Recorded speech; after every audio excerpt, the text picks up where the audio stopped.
Marcus slams the dossier onto the table, pointing to a $122.3 million global box office haul earned in just 3 weeks. He argues the studio delivered exactly what fans demanded. The screenplay finally provided the actual tournament, showcased a massive ensemble cast, and brought in actors drawing strong critical praise. Elena systematically dismantles his celebration. She points out that these raw revenue numbers are masking a different reality.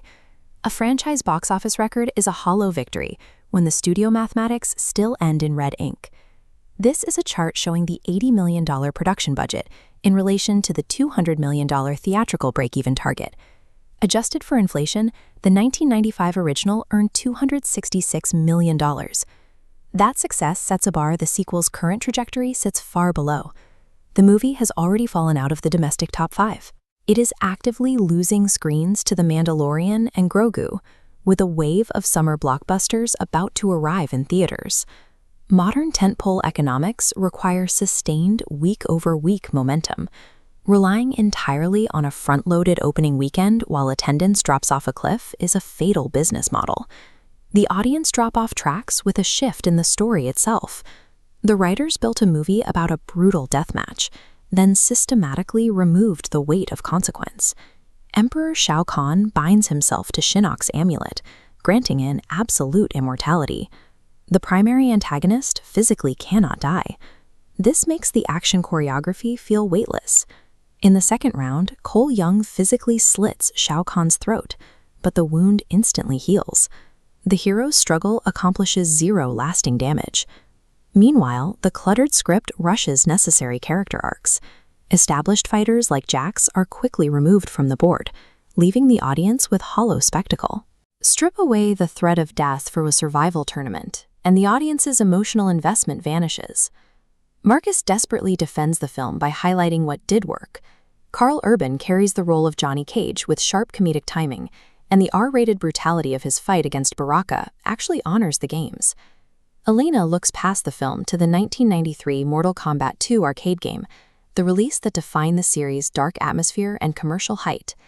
Midway Games backed that release with a $10 million global marketing campaign, drawing players into a genuinely dark mythos that respected its audience.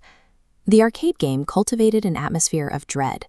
The 2026 film trades that dread for constant self-aware wisecracks and weightless, disposable gore. Prioritizing meta fan service over a cohesive world ensures the new movie will never achieve the cultural staying power of its 16-bit ancestor. What remains on screen is a fractured collection of isolated action sequences. Triumphant moments like Katana's Razor Fan victory are visually impressive, but they sit entirely detached from the larger story. The movie fixes technical issues from the 2021 reboot, yet it fails to function as a satisfying, standalone narrative. This line graph shows where the sequel hits a hard limit. Revenue climbs steeply from the hardcore fanbase, but stops dead when it fails to reach the general public. A blockbuster cannot survive on Easter eggs and fatalities alone. It demands a functioning, emotionally resonant story engine to turn a profit. Marcus stops pacing. He looks at the shrinking daily returns and accepts that the theatrical run is a lost cause. His only option is to abandon the prestige of movie theaters. He begins drafting a direct-to-streaming pitch, hoping to convince Warner Brothers to greenlight Part 3. The film actually ends with the surviving heroes capturing the necromancer Quan Chi, planning to use his dark magic to resurrect their dead fighters. And now, the executives managing this billion-dollar cultural phenomenon are left doing the same, begging a streaming platform for a digital respawn.